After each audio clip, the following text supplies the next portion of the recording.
Hey, it's Kevin from Cuca.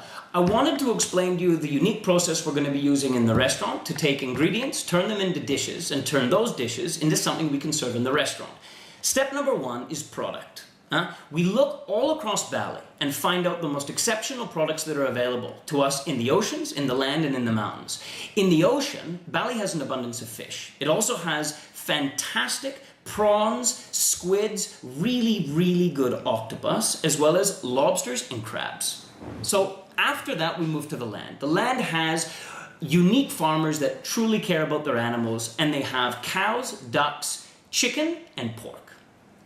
Then we move to the mountains. The mountains is where we have always thought was something very unique because they have an altitude that's very different, so you actually have both hot and cold. The idea of having fruits that are tropical as well as vegetables that you could get all over the world at a really high level, like different types of basils, local herbs, as well as European vegetables and herbs, makes it a unique area to get vegetables, as well as rice, nuts, and spices. Once we have what is available on the island and what we believe is truly exceptional for ingredients, we then go to step number two, which is research and development. What do the local people within Bali, what are they using these things for? And what are the dishes they're creating with these ingredients? So we go and we eat. We eat and we test and we taste and we see how these ingredients are used, which then takes us to step number three, which is our research and recipe development. So what we need to do is we need to take these ingredients and cook them and see how we can apply our Western cooking to their local Asian ingredients.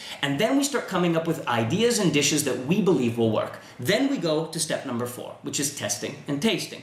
So we're cooking them and we're working on the recipes that we came up with to see if these dishes can be implemented. This is a lot of tasting and a lot of trial and error to try to find combinations of flavors that for us are unique, but also are not foreign and people find unusual. We want it to be unique comfort food.